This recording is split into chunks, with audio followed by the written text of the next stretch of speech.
In the heart of the Congo Basin, amidst the lush foliage and the winding waterways, lies a mystery that has captivated explorers, scientists, and storytellers for centuries. Today on Cauldron Convos, we dive into the legend of Mokele Mbembe.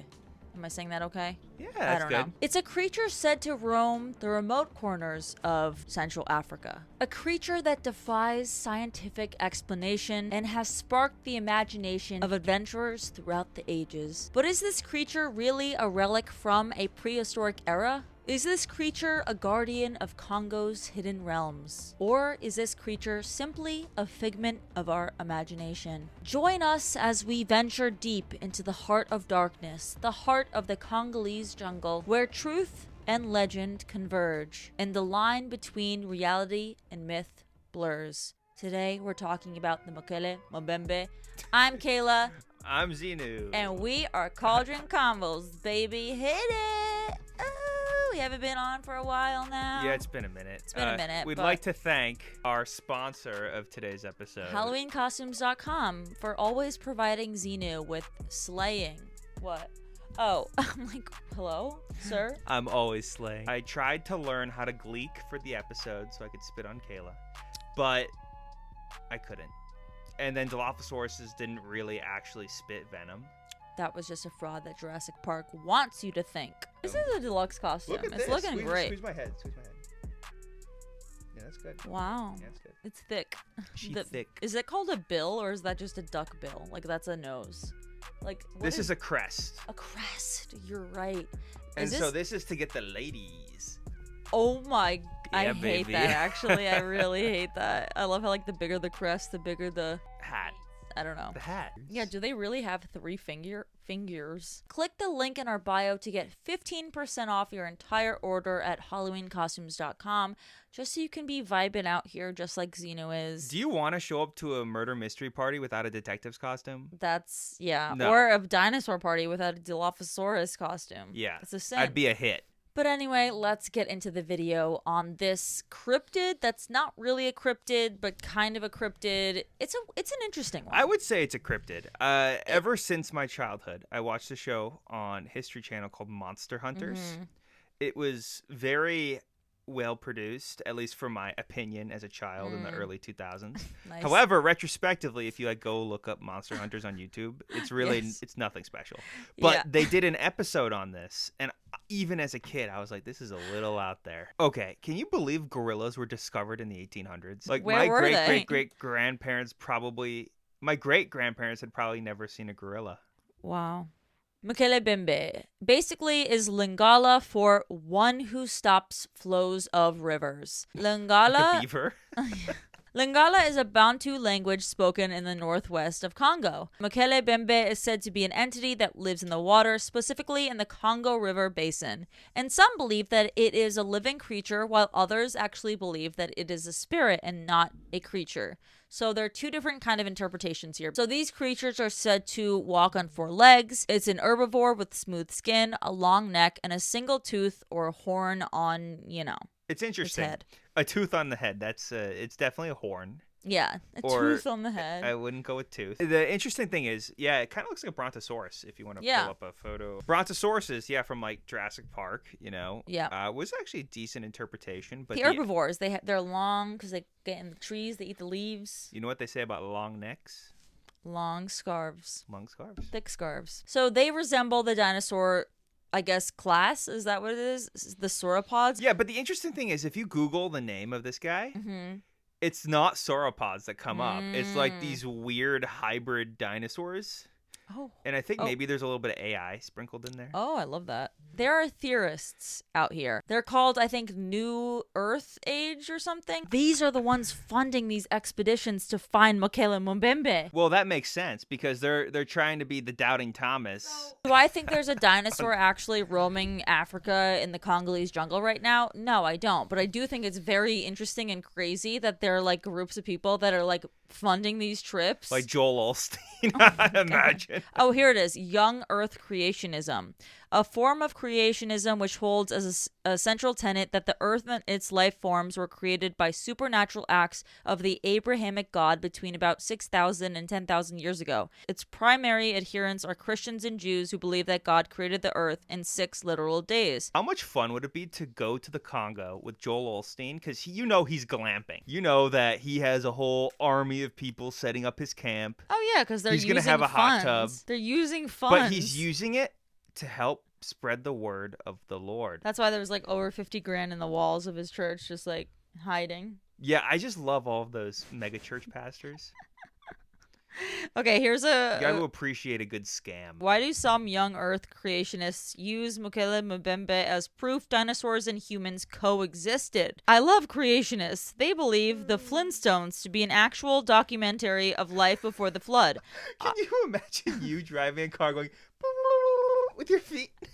And having a pet dino. Just saw that episode this morning. On Solar Opposites, though. That's not the same thing as Flintstones episode. This There's dino had an asteroid gun, like, shut the heck. They're basically saying, like, the dinosaurs and people lived at the same time. Yeah, a lot of people think that. It's so funny. There are so many great YouTube videos that these paleontology YouTubers do. That's maybe one of my subjects I watch. And they, like, maybe put compilations together of people on TikTok being like, dinosaurs and humans existed together.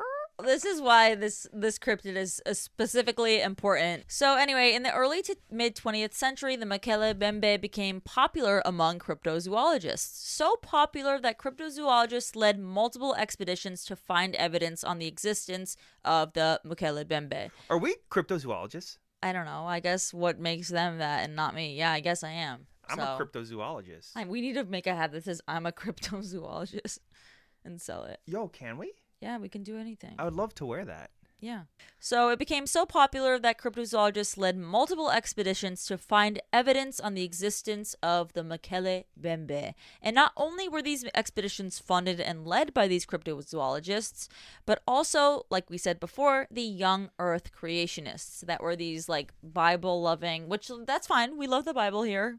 I love everyone. Yeah, we love all the things. But is it funny that the church is spending money on looking for a dinosaur in the jungle? Yeah, that's freaking hilarious. That's hilarious. Don't go to the Congo or like Ethiopia and solve hunger. Go look for a dinosaur. Yeah, that's where that's where the Christians should spend their money. Paleontologist Donald Prothero remarks that the quest for Mokele Mbembe is part of the effort by creationists to overthrow the theory of evolution and teaching of science by any means possible. So this paleontologist is like, this is their goal. Basically to just throw out everything that he and other paleontologists have worked for.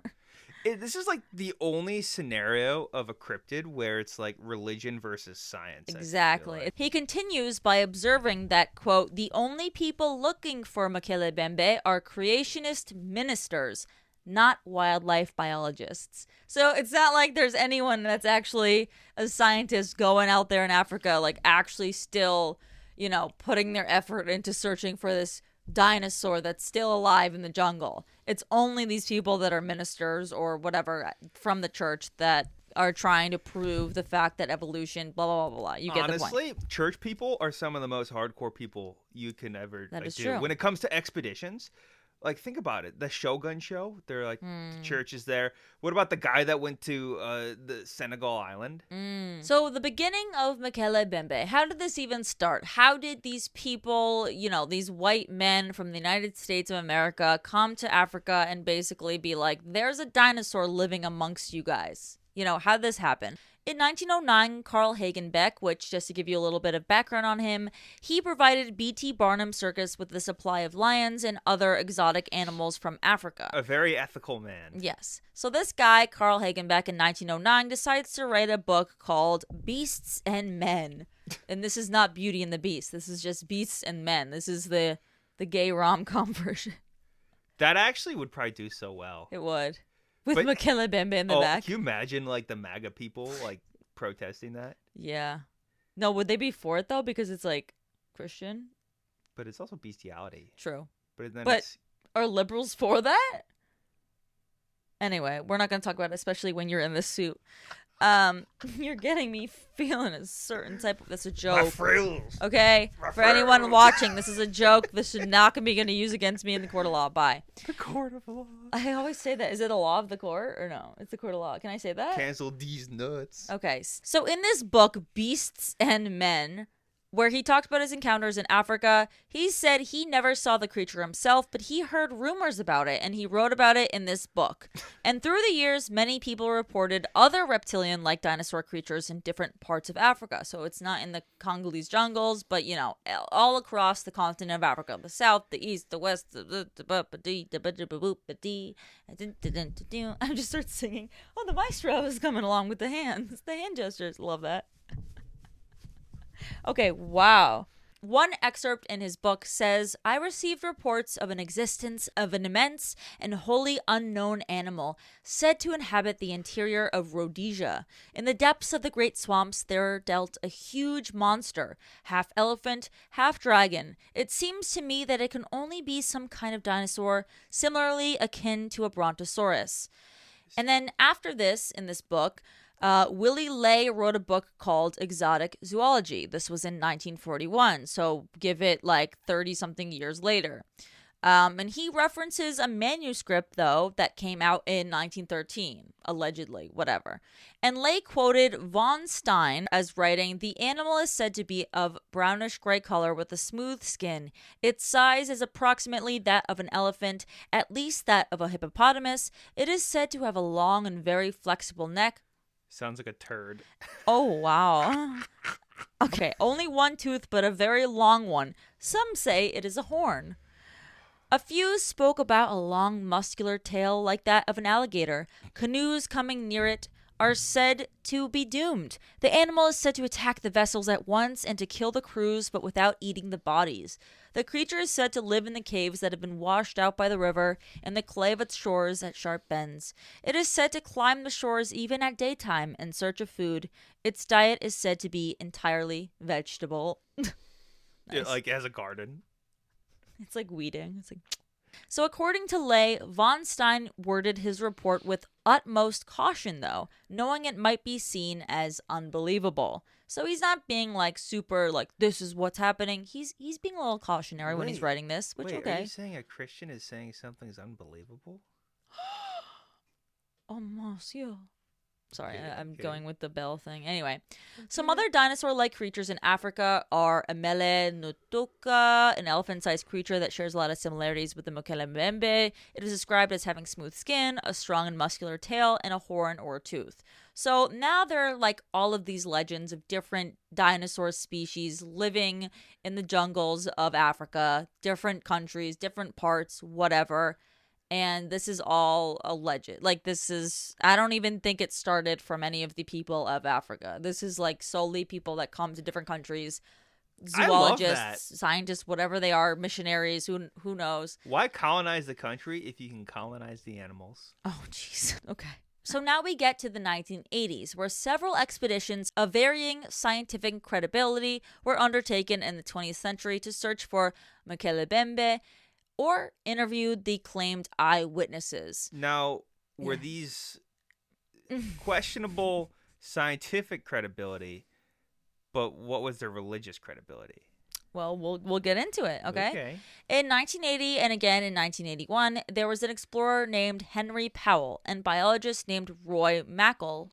Both visited the Congo region and interviewed native residents.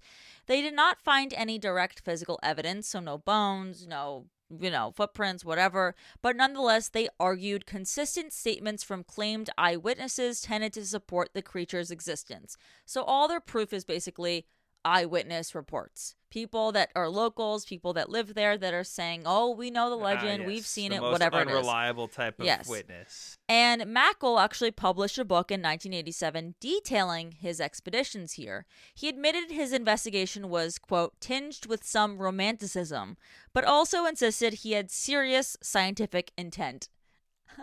Well, don't we all have serious scientific intent? But like, Like when you're sticking a fork into an outlet.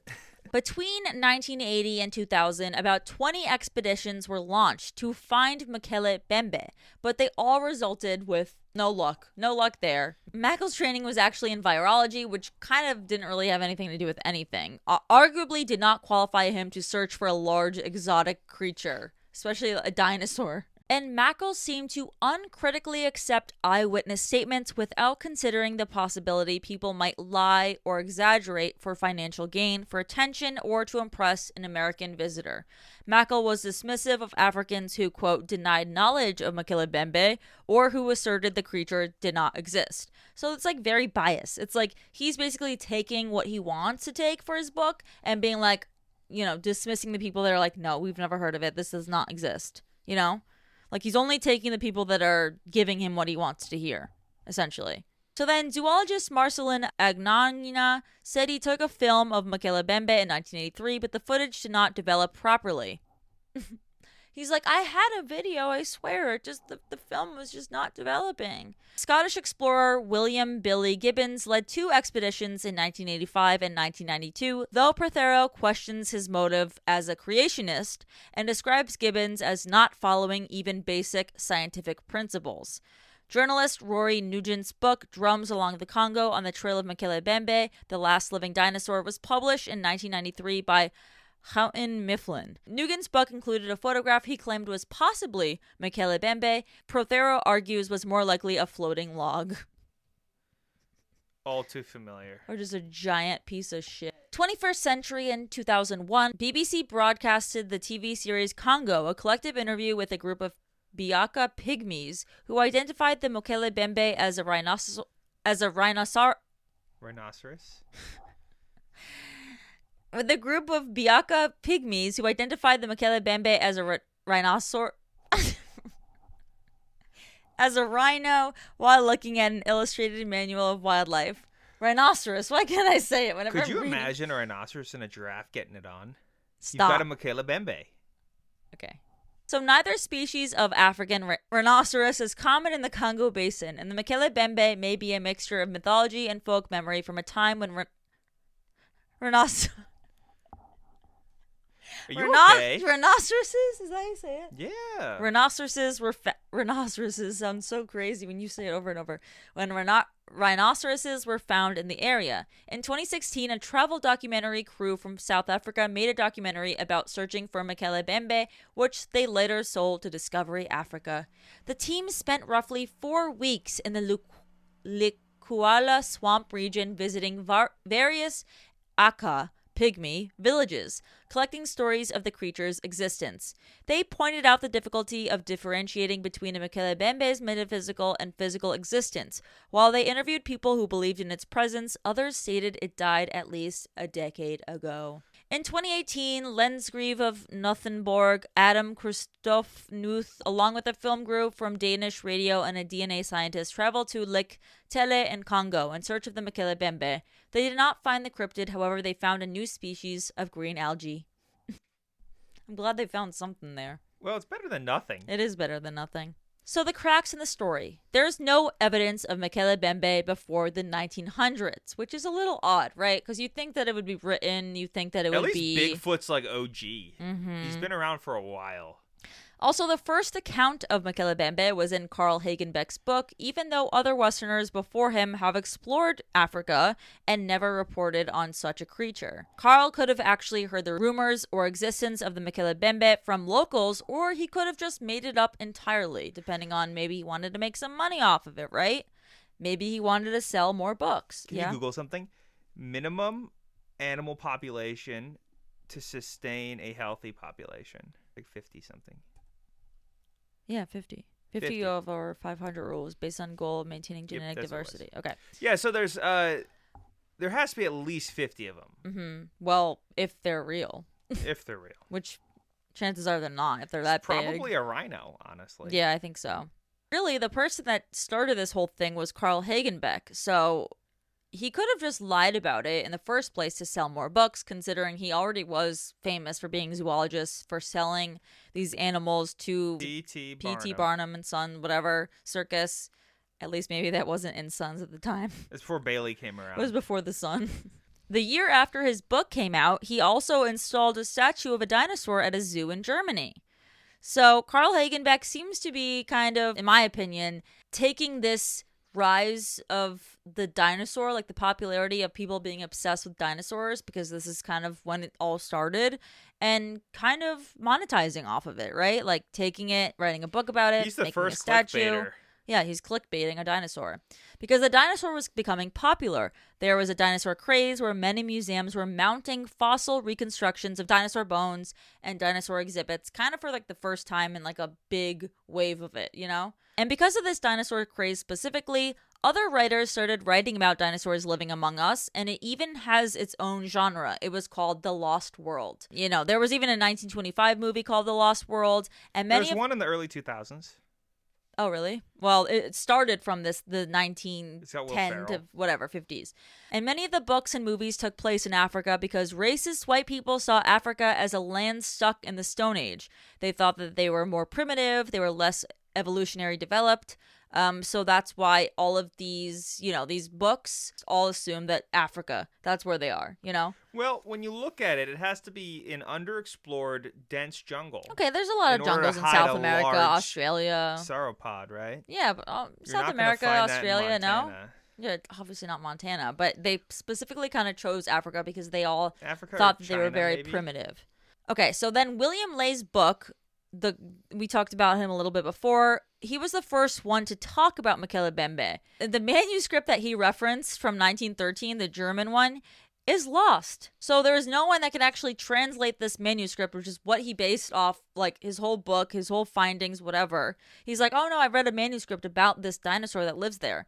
It's lost. The manuscript is gone. It doesn't exist, maybe, hypothetically, you know? It's just kind of off of this one guy and what he says. They also referenced cave drawings as proof of Mokele Mbembe being, you know, existing in Africa, but these were all debunked, and you can see many of the drawings were supposed to actually be giraffes or mythological creatures like a leopard with a neck of a snake, which is like a typical mythological creature to them. So now let's get into the possible explanation of this creature. Okay, so let's say it all is fake. What's the explanation of why people like believed in it? What could it actually have been if people were actually seeing something out there, this creature?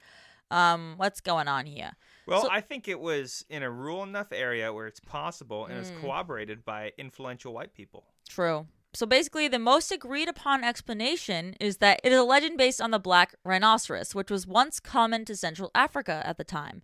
And according to Ben Radford, the origin of the creature can be traced back to a 1909 book by zoologist Carl Hagenbeck, like we said, called Beasts and Men. Based on recently discovered dinosaur bones, Hagenbeck speculated that sauropods may still live in Africa. Although Carl Hagenbeck didn't provide evidence, his claims were circulated by press, including the Washington Post. Loxton and Prothero claimed it launched what would become the modern cryptozoological legend of Mokele Mbembe. This is what they say is the proof. Monster Quest, I guess, was the TV show you're talking about? Yeah, I didn't even know you wrote about that in the script. Yeah, so basically... I loved that show! But they're recording these indigenous people, and they give them a mock police lineup of different creatures, right? They give the rhino, the elephant, you know, maybe a mythological dragon. Who robbed the bank? Yeah.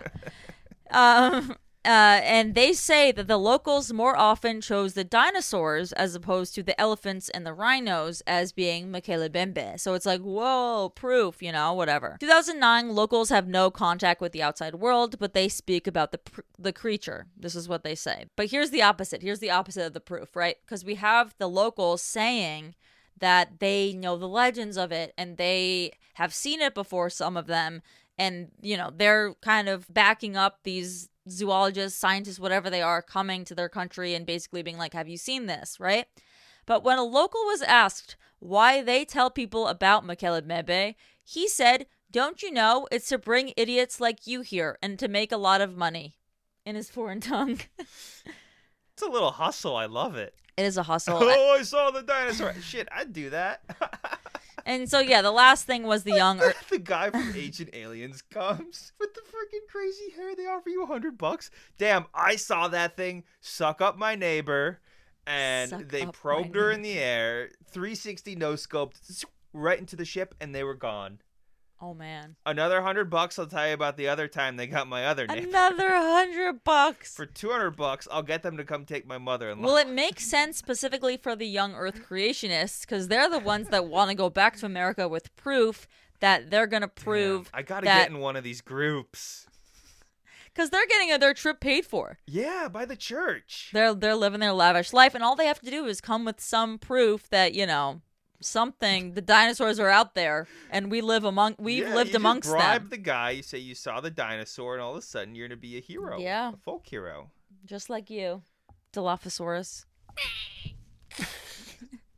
But anyway, that's really all we have on this cryptid, I guess. This one's interesting. It is interesting. It's interesting because it's so stupid. If a dinosaur actually says, I think it's hilarious that the Christians are the ones like pushing this. Well, it's not just all Christians. It's like the specific sect of Christianity. It's like these conspiracy theorists, basically. I mean, the black rhinoceros, I don't think is actually like physically black. I think just features of it are darker, but I think that it could be that like or a something. Rhinoceros. The horn. Oh. Yeah. And then the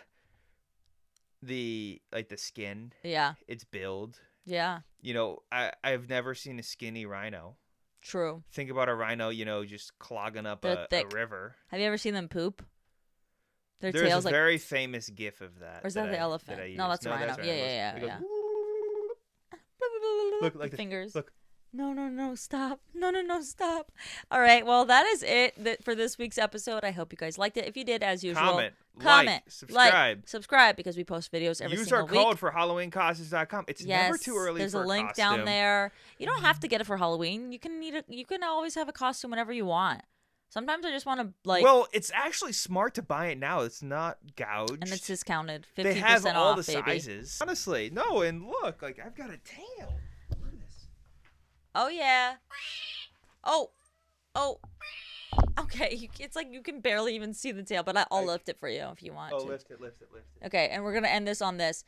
And I'll see you guys next time here on Cauldron Convos, baby. Bye. Piusa! Imagine you just dropped a chocolate pudding cup. Okay, anyway, bye.